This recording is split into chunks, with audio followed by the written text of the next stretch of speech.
పత్రిక 2వ అధ్యాయం 4వ వచనం నుండి 6వ వచనం వరకు. దేవుడు కరుణా సంపన్నుడై ఉండి అలా చూడండి కథ అక్కడ స్టార్ట్ అవుతుంది. మనం మన అపరాధముల చేత ఏమై ఉన్నామట,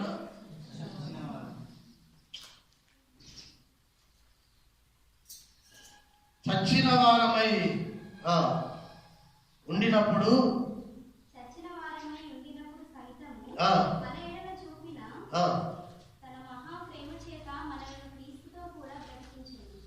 సచ్చినోళ్ళ మీద ప్రేమ చూపితే ఏదన్నా రిజల్ట్ ఉంటుంది. సచ్చినోడి మీద ప్రేమ ఏమిటి? ఎవరో చచ్చారు, చస్తే 6 మేకలు కోసిండట. ఏది దినానికి? ఈరోజు తల్లుల దినమాట, మదర్స్ డే. తెలుగులో తప్పుగా అనుకోవద్దు, ఈరోజు మదర్స్ డే అట. ఏ డే అంటే అర్థం ఏంటి? ఈరోజు ఒక్కరోజు తల్లుల కొరకు ప్రార్థన చేయండి, మిగిలిన 364 రోజులు ఈరోజు తల్లుల డే అట. ఒక అమ్మ చనిపోతే 8 మేకలు కోసాడట దినానికి. బతికుండగా ఒకటి పెట్టుకోడు కాదు, బతికుండగా అమ్మ పక్కనే ఉంటుంది, కానీ ఈడే మొత్తం చికెనల్లో తిని వీలైతే పులుసు మిగిలిస్తాడు. మిగిలిన ఆ పులుసును విచిత్రమైన సంఘటనలు నేను విన్నా. ఈ కొడుకట కూర తెచ్చుకొని కూర వండుకున్నాడట, తిన్నాడట ఒక పూట. మళ్ళా మధ్యాహ్నం ఎటు పోకుండా అయ్య తినకుండా దాన్ని ఉట్టి మీద పెట్టాడట. ఉట్టి మీద పెట్టి మధ్యాహ్నం అయిన తర్వాత మళ్ళా ఆ కూర గందులు కిందికి తీసుకొని మళ్ళా కూరతోనే తిన్నాడట. రాత్రికి పులుసు మిగిలితే మరి ఫోన్ వచ్చింది, ఈ కొడుకు ఎక్కడో వెళ్ళాల్సి వచ్చింది. అప్పుడు ఏం చేశాడంటే ఆ పులుసును ఈ కొడుకు తన ట్రంప్ పెట్టెలో పెట్టుకొని తాళం వేసుకొని పోయి వచ్చి రాత్రి తిన్నాడట. అంటే అయ్యకు పులుసు కూడా ఇక సచ్చిన తర్వాత మేకలు పోతే ఏమిటి, లాభం ఏమున్నది? చూడండి మానవుల యొక్క పరిస్థితి. సచ్చిన మనము మన పాపముల చేత అపరాధముల చేత ఏమై ఉన్నామట, చచ్చిన వారమై ఉండినప్పుడు సైతము, అంటే చచ్చిన స్థితిలో కూడా ఆయన ఏం చేశాడు అంటే మన ఎడలో చూపిన తన మహా ప్రేమ చేత మనలను క్రీస్తుతో కూడా ఏం చేశాను, బ్రతికించి, చచ్చిన వాళ్ళను బ్రతికించి ఏం చేశాడట చూడండి, కృప చేత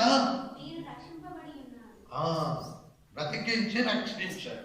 దీనికి మూల కారణం ఏమిటి అంటే కృప. కృప ద్వారా దేవుడు మనకిచ్చినటువంటి మొదటి ఆశీర్వాదం రక్షణ. దేవుని కృప మనలను రక్షించు. దేవుని కృప మనలను ఏం చేసింది, రక్షించింది. దేవుని కృప మన మంచితనం కాదు. అబ్బో ఇంత పాపం చేశాను, అంత పాపం చేశాను అని నువ్వు అనక ముందే ఆయన యొక్క అనాది కాలమైనటువంటి శిలువ రక్తము ద్వారా, ఆ రక్తము యొద్దకు వచ్చిన కారణాన్ని బట్టి నిన్ను నన్ను ఏం చేశాడు, ఆయన రక్షించాడు. ఎఫెసీ పత్రిక 2వ అధ్యాయం 8వ వచనం, మీరు విశ్వాసము ద్వారా కృపచేతనే రక్షింపబడి ఉన్నారు, ఇది మీ వలన కలిగినది కాదు, దేవుని వరం. దేవుడి వరం ఏమిటి? రక్షణ అనేది దేవుడు నీకు ఇచ్చిన వరం. ఈరోజు చాలా మంది రక్షణ అనేది ఆ వరాన్ని చాలా లైట్ గా తీసుకుంటూ ఉన్నాడు. జాగ్రత్త కాదు. నీవు రక్షింపబడ్డం ఎలా? విశ్వాసం ఉంచడం ద్వారా. అందుకే నిలుచుండి పరలోకానికి ఎక్కి వెళ్ళిన వాడు ఎవడు అంటే మనమే. ఏం కష్టపడకుండా పరలోకానికి ఎక్కి వెళ్ళిన వాడు ఎవరు అంటే మనమే. యోగ్యత లేనటువంటి మనం దేవుడి యొక్క ఉచితమైనటువంటి కృపను బట్టి ఏం చేయబడ్డాం? పాపములు అపరాధముల చేత సచ్చిన కప్పు కొడుతున్నటువంటి మనలను దేవుడు తన రక్తముతో క్రీస్తు ద్వారా మనలను బ్రతికించి రక్షించి పరలోకానికి వారసురాలిగా చేసేసి. ఇది దేవుని కృప, ఇది దేవుని ఉచితమైన కృప. ఈ కృప అనే వరము ద్వారా మనము రక్షింపబడ్డాం. ఒక్క విషయం మనం చేసాం, అదేమిటంటే నమ్మామంటే, విశ్వసించి. నమ్మకపోతే ఈ కృప కూడా నీకు దూరం అవుతుంది. అది అర్థం. యేసయ్య నా పాపముల కొరకు ఈ భూమి మీదకి వచ్చాడు. నేను అడగకపోయినా నా పాప శిక్ష అంతా తన భుజాన వేసుకున్నాడు. నేను అడగకపోయినా నా శరీరంలో ఉన్నటువంటి ప్రతి భాగానికి పొందవలసినటువంటి నరక యాతన యేసు ప్రభు శిలువలో అనుభవించాడు అని నీవు విశ్వసిస్తే చాలు. విశ్వసించడానికి ఖర్చు పెట్టక్కర్లేదు.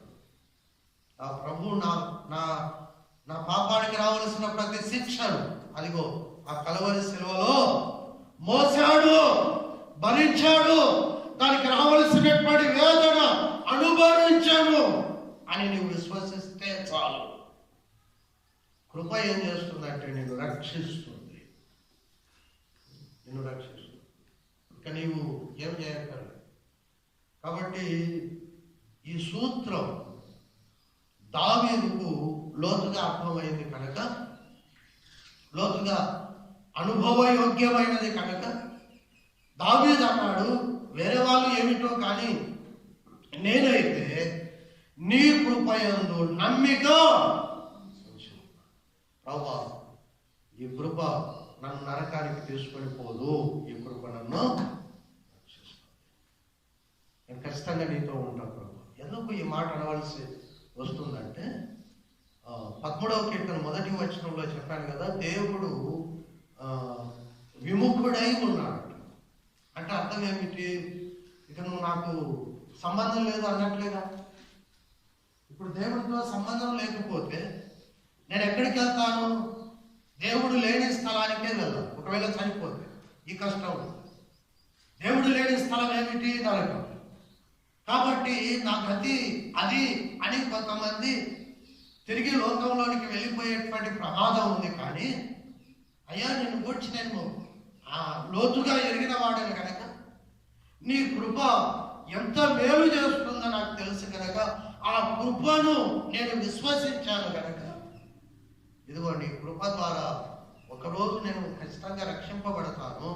ఇదిగో నీతో నిరంతరము నేను జీవిస్తాను. ఆ కృపను బట్టి నీకు స్తోత్రం అని దేవుణ్ణి దావీదు ఆరాధించడానికి సన్నద్ధుడైనట్లుగా దేవుని యొక్క వాక్యంలో మనం చూడవచ్చు. కాబట్టి నేనైతే నీ కృపయందు నమ్మిక ఉంచి ఉన్నాడు, నీ కృపయందు నమ్మిక ఉంచి ఉన్నాడు కనుక చూడండి 5వ వచనం 2వ లైను, 5వ వచనం 2వ లైను, నీ రక్షణ విషయమై నా హృదయం ఏమవుతుంది? హర్షించున్నది. మనసులో చింత ఉన్నా మనసు నిండా హర్షం, మనసు నిండా సంతోషం. కారణం ఏమిటంటే ఆయన కృప ద్వారా నాకు రక్షణ వస్తుంది. ఆయన కృప ద్వారా ఏమొస్తుంది? రక్షణ. అందుకే నేను హర్షిస్తూ ఉన్నాను. నువ్వు ముఖము తిప్పుకునేంత భయంకరమైనటువంటి పరిస్థితుల్లో ఉన్నప్పటికీ నీ కృపను నేను నమ్ముతూ ఉన్నాను కనుక ఆ కృప ద్వారా వచ్చేటువంటి రక్షణ విషయమై నా హృదయము హర్షించుతున్నది. ఓకే ప్రభువా, నేను ఈ క్షణం సరిపోయినా నేను బాధపడా, ఎందుకంటే నేను రక్షణ పొందాను. చనిపోతే నీ దగ్గరకు వస్తా, అక్కడ నీ ముఖాన్ని దర్శిస్తాను, నీ సహవాసాన్ని అనుభవిస్తాను అని ప్రభువుతో దావీదు చెప్పే ప్రయత్నం చేస్తూ ఉన్నాడు. కాబట్టి కృప మనకు ఇవ్వగలిగినటువంటి మొదటి దీవెన ఏమిటంటే కృప నిన్ను రక్షిస్తుంది. అది నిన్ను రక్షించేటువంటి కృప. ఆ కృపను బట్టి దేవుణ్ణి మనం ఆరాధన చేయవలసినటువంటి వారమై ఉన్నాం. కృప ఏం చేస్తుంది అంటే 86వ కీర్తన 5వ వచనం,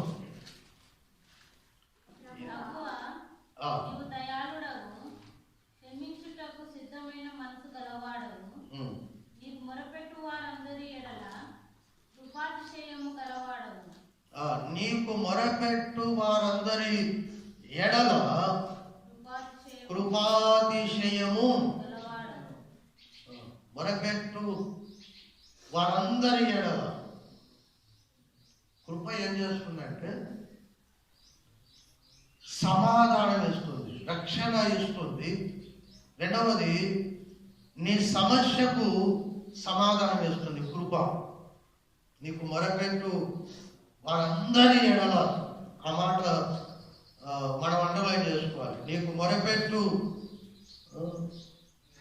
వారందరి ఎడల అంటే అందరినీ కలుపుకొని చెప్పిన మాట. ఎక్కువ ఆరాధనకు వచ్చిన వారని కాదు, ఇంకొకరని కాదు. నీకు మొరపెట్టు వారందరి ఎడల కృపాతిశయము గలవాడు అంటే సమాధానం ఇస్తావు. 6వ వచనంలో అన్నాడు, యెహోవా నా ప్రార్థన చెవియకు. నువ్వు వింటావు, నువ్వు వినే దేవుడు, సమాధానం ఇచ్చే దేవుడు. నీకు మొరపెట్టు వారందరి ఎడల. కాబట్టి కృప ఏం చేస్తుంది? రక్షిస్తుంది. కృప ఏం చేస్తుంది?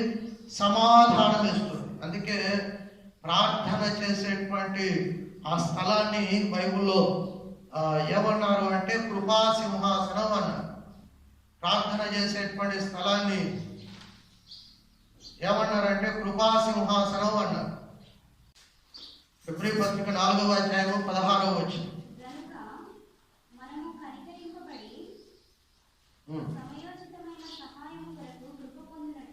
కృప పొందునట్లు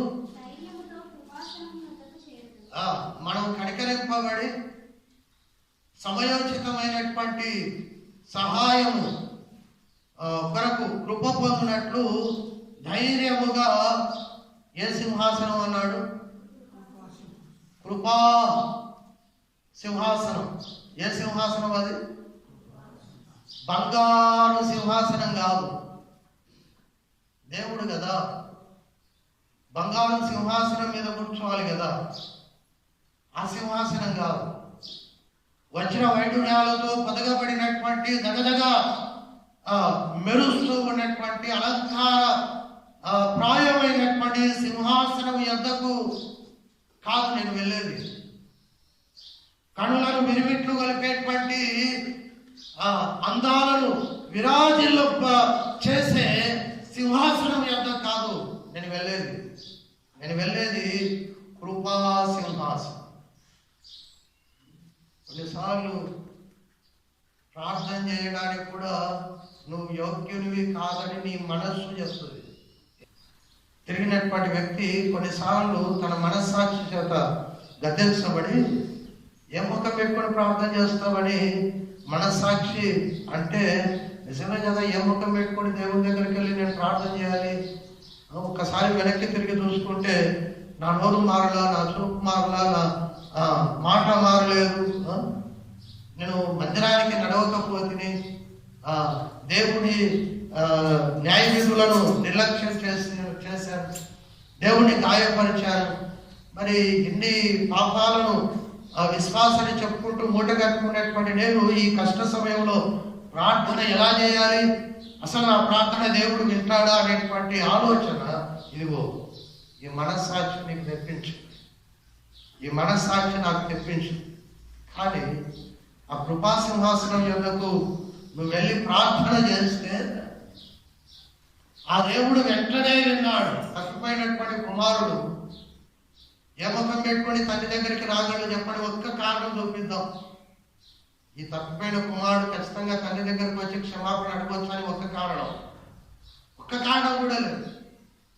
ఆస్తంతా మూట కట్టుకుని వెళ్ళాడు, దూరదేశానికి వెళ్ళాడు, స్నేహితులతో తనకి ఇష్టమైనటువంటి పద్ధతిలో సంతోషించి ఆనందించడానికి వెళ్ళాడు.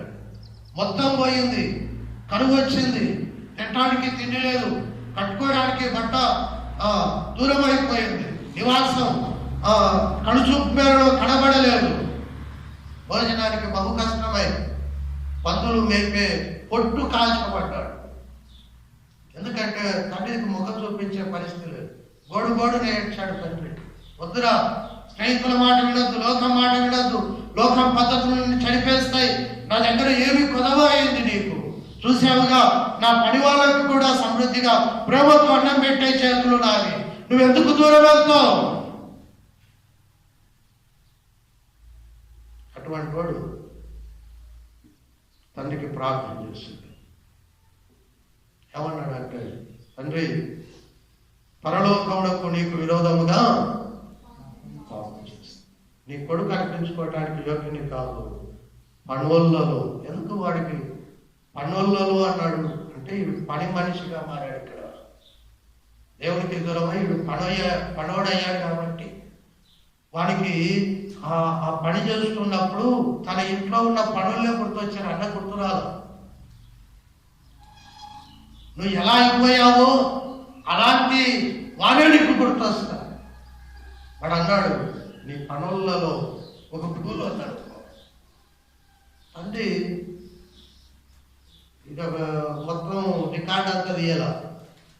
ఎంత ఆస్తి తీసుకపోయినావు, నా జీవితాన్ని అంగడి పాలు చేసినావు కదా, నేను తలెత్తుకొని ఊళ్ళో తిరిగేటట్టు లేకపోయావు కదా, ఈరోజు ఏం ముఖం పెట్టుకొని వచ్చినావు. అందుకే ఆ సింహాసనానికి ఏం పేరంటే కృపా సింహాసనం. ఎవడొచ్చినా ఆ సింహాసనం దగ్గరకు వచ్చి ప్రార్థన చేస్తే వెంటనే ఆ ప్రార్థన ఆయన అంగీకరిస్తాడు. వాడు గట్టిగా ప్రార్థన చేయాల, తన మనస్సులో అనుకుంటూ ఉండగా తండ్రి పరిగెత్తుకొని వచ్చి వాడి మెడ మీద పడి, లూకా సువార్త 15వ అధ్యాయం 20వ వచనంలో మీరు తర్వాత చదువుకోండి. ఎందుకు అది బంగారు సింహాసనం అయితే దగ్గర కూడా పోలేదు, దాని తేజస్సుకు దూరంగా నిలబడాల్సి వస్తుంది. అది కృపా సింహాసనం. ఎవరైనా వెళ్ళొచ్చు, ఎప్పుడైనా వెళ్ళొచ్చు, ఏ పరిస్థితిలోనైనా ఆ కృపా సింహాసనం ఎద్దకు వెళ్ళవచ్చు. కాబట్టి ఆయన ప్రార్థన వింటాడు, ఆ ప్రార్థనకు సమాధానం దయచేస్తాడు. ఆదికాండం 32వ అధ్యాయంలో యాకోబు దేవునితో పెనుగులాడుతూ ఉన్నాడు, ఒంటరిగా పెనుగులాడుతున్నాడు. ఆదికాండం 32వ అధ్యాయం. యొబ్బేకు రేవు దగ్గర తన భార్యను పంపించాడు, ఆస్తిని పంపించాడు, దేవుడితో పెనుగులాడుతున్నాయి. భక్తిపరుడా యాకోబు, ఏమన్నా భక్తిపరుడా? యాకోబు అంటే అర్థం ఏమిటి? మోసగాడు. దేవుడితో పెనుగులాడడం ఏమిటి? విచిత్రం. అన్నాడు, నీవు దీవించితేనేగా నేను నిన్ను మొత్తం రికార్డు తీయాల, నువ్వు చేసిన తప్పులన్నీ చూడవు, ఎమ్మకం పెట్టుకొని నన్ను పట్టుకుని వచ్చి వదులు. నీ పేరేంటి అంటే, నా పేరు యాకోబు అన్నాడు. మోసగాడు. ఇప్పుడు కష్టం వచ్చింది, ఇదిగో అన్న చెప్పడానికి రెడీగా ఉన్నాడు, సైన్యం తీసుకొని వస్తున్నాడట, పొమ్మన్నది నువ్వే కదా, అందుకే నేను పట్టుకున్నా అన్నాడు. ఆ ఒక్క మాటతో యాకోబు తన ప్రార్థనకు సమాధానం సంపాదించుకోగలిగాడు. ఆ కృపా సింహాసనం యొక్కకు ఎవడైనా రావచ్చు. దాని దగ్గర, ఆ సింహాసనం దగ్గర కృపనే ఉంది. నువ్వు మంచివాడివా, చెడ్డవాడివా, నాకు కానుకలు ఇచ్చినవాడివా, ఇవ్వనోడివా, నా చట్ట ప్రకారం ఉన్నోడివా, ఇవన్నీ ఆ సింహాసనం చూడదు. ఆ సింహాసనం చూసేది ఏమిటంటే నీ కన్నీరు.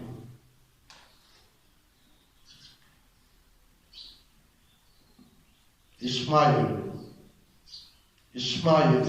ఏడుస్తున్నాడు. ఆదికాండంలో ఇష్మాయిలు ఏం చేస్తున్నాడు? పొదల చాటున. మరి వారసుని అపహాసం చేస్తే, పరిహాసం చేస్తే ఇంట్లో నుంచి తరివేయరా? తాగడానికి నీళ్లు లేక పొదల చాటున పడుకోబెట్టింది హాగరు. ఆ చావు అతి సమీపంగా ఇష్మాయిలు చూడగలిగాడు. ఏడుస్తూ ఉంటే దేవుడి వాక్యం చెప్తుంది, చిన్నవాడి మొర ఎవరు విన్నారట? అందుకే అది కృపాసింహాసనం. ప్రార్థన చేయడానికి వెనక్కు పోవద్దు. నీ మనస్సాక్షి 100 సార్లు చెప్తుంది, ఏం ముఖం పెట్టుకొని ప్రార్థన చేస్తున్నావు అబ్బాయి, ఎన్నడైనా తెచ్చి చూసిన ముఖమేనా ఇది అని అన్నా ప్రార్థన మానవద్దు.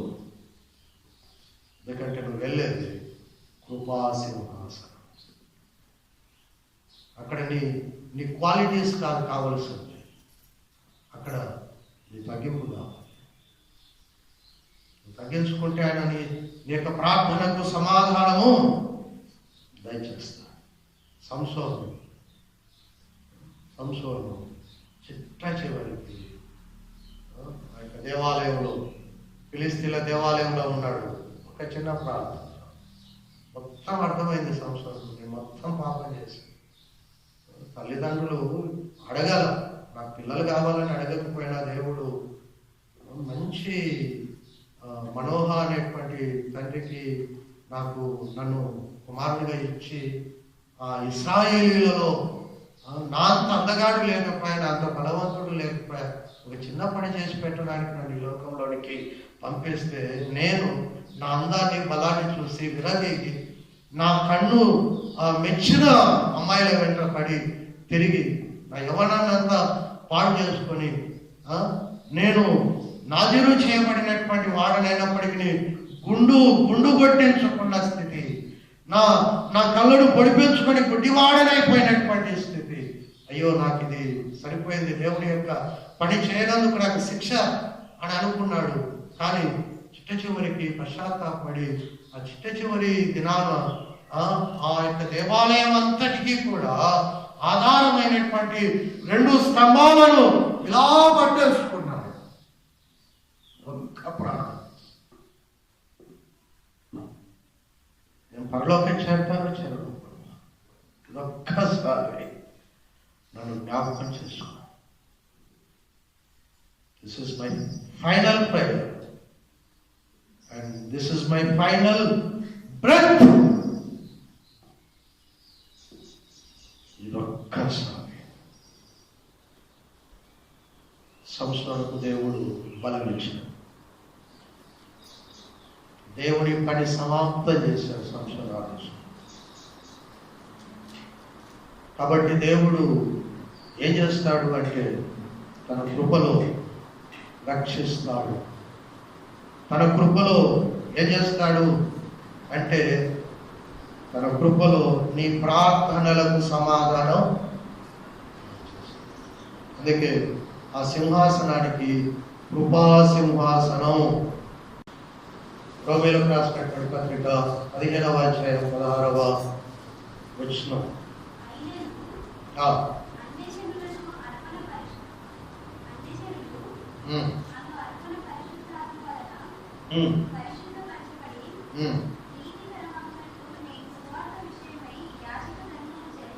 నేను సువార్త విషయమై యాజక ధర్మం జరిగించుచు, అది దేవుడి చేత నాకు అనుగ్రహింపబడిన కృపను బట్టి,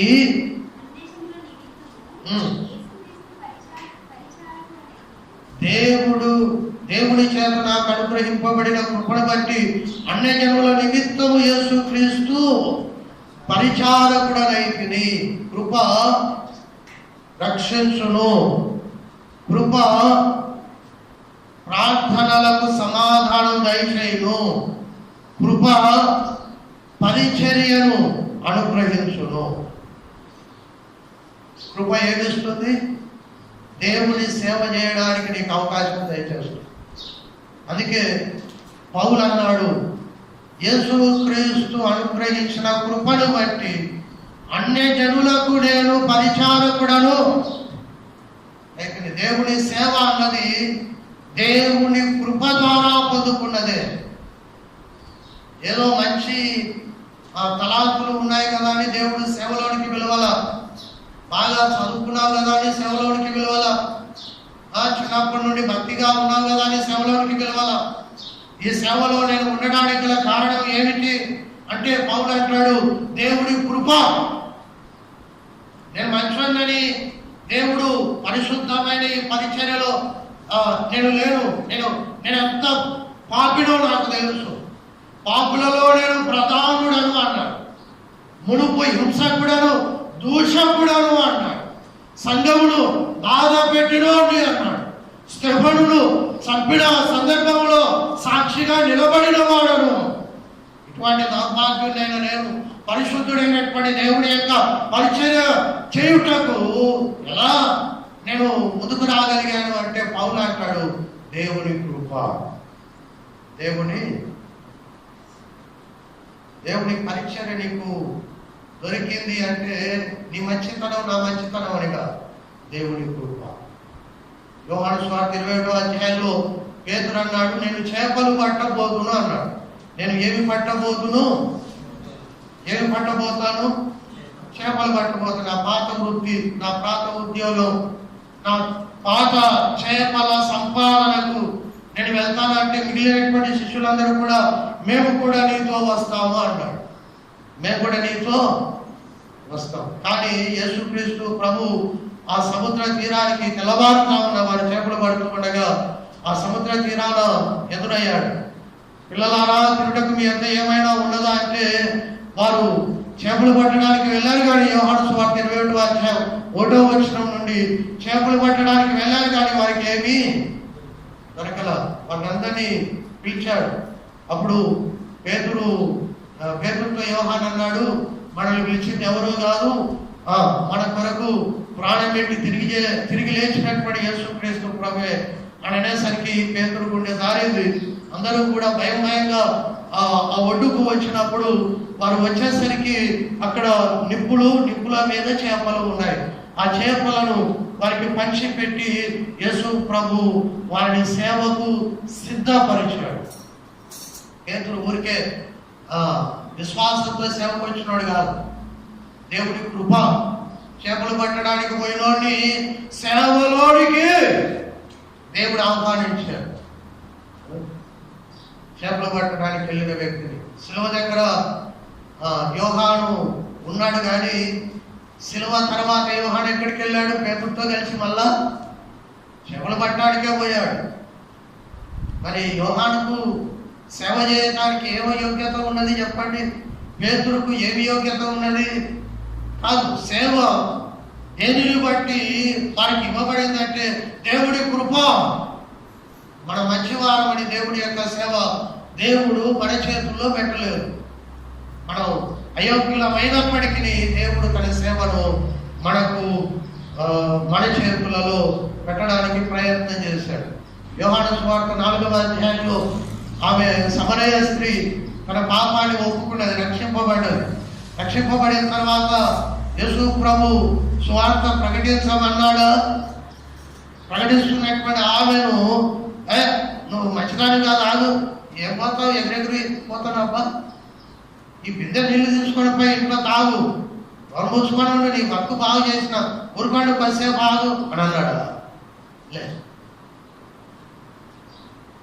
బతికే బాగలేదు, ఇప్పుడు రక్షణ పొందిన మాట రాదు, ప్రార్థన రాదు, వాక్యం తెలియదు, ఎగురుకుంటూ పోతున్నావు సువార్త అని అన్నాడా?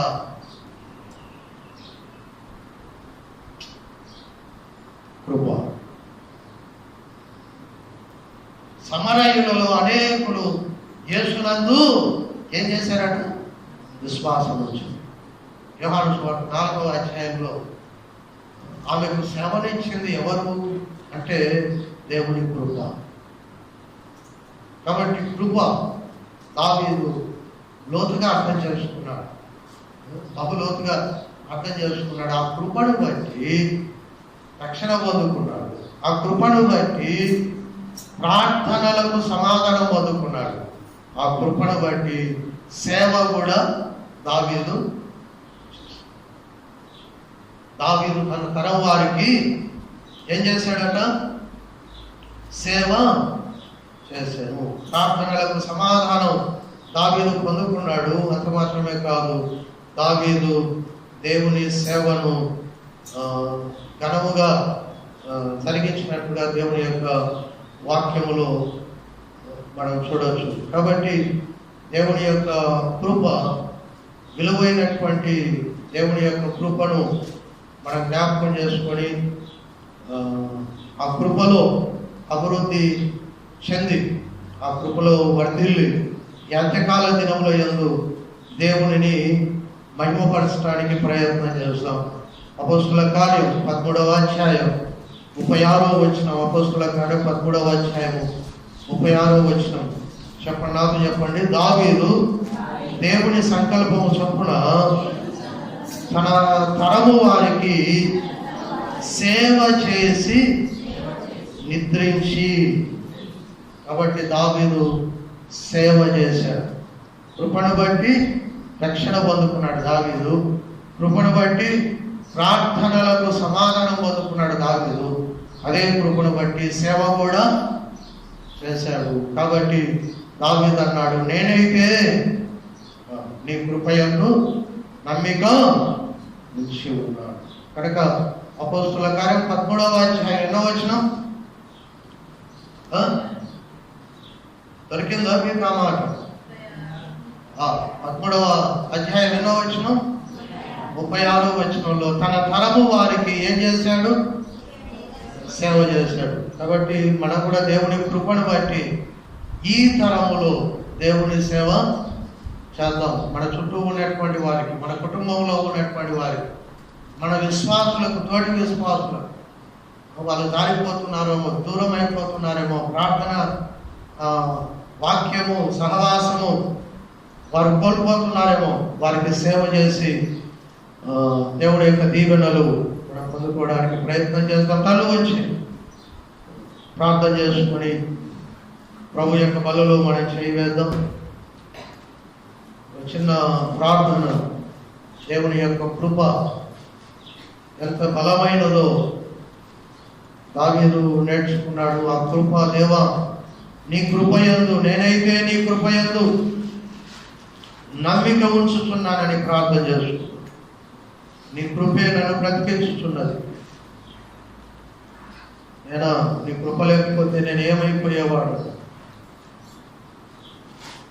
నీ కృపయందు నేను నమ్మిక ఉంచున్నాను. నీ కృపనే నన్ను రక్షించింది నాయన. నీ కృపా సింహాసనమే నా ప్రార్థనలకు సమాధానం దయచేసి. ఇదిగో నీ కృపే, నీ సేవ చేయటానికి నాకు అవకాశాలను కల్పించు. నీ సేవ చేయడానికి నేను యోగ్యుని కాదు తండ్రి. నా జీవితం మీద నాకే విరక్తి. ప్రభు నువ్వు అనుకున్నట్టు లేకపోయినా ఇదిగో నీ సేవ, నీ కృపలు దేవా నాకు దయచేసినందుకు నీకు స్తోత్రం. ఆ దేవుని మనం స్తుతించి ఆ దేవుడికి మనల్ని మనం అర్పించుకుంటాం. మహాగరుడ మహోన్నతుడా నీకు స్తోత్రం. మధ్యాహ్న కాల సమయాలు దావీదు చెప్పినట్లుగా నేనైతే ప్రభు ఇతరుల గురించి ఏమో కాదు, నేనైతే నీ కృపయందు నమ్మిక ఇచ్చి ఉన్నాను. ప్రభు ఆ కృప ఎంతటిదో మాకు నీవు అర్థం చేయించినందుకు నీకు స్తోత్రం. ఆ కృప ద్వారా రక్షణ, ఆ కృప ద్వారా మా ప్రార్థనలకు సమాధానం, ఆ కృప ద్వారా దివ్యమైనటువంటి నీ సేవలో అవకాశం మాకు కల్పించడం. నిజమే కదా, నీ సేవ చేసే భాగ్యం కేవలం నీ కృపను బట్టి మాకు అందించింది. అవునైనా ఆ కృపను బట్టి దేవా మేము పొందుకునే దీవెనల కొరకు నీకు స్తోత్రాలు చెల్లించు. ఆ కృపయందు లోతైనటువంటి అవగాహన కలిగి విశ్వాసముతో ఇంకా ముందుకు కొనసాగినట్లుగా సహాయం చేయమని యేసు నామమున ప్రార్థించి వేడుకొంటున్నాము తండ్రి. ఆమేన్.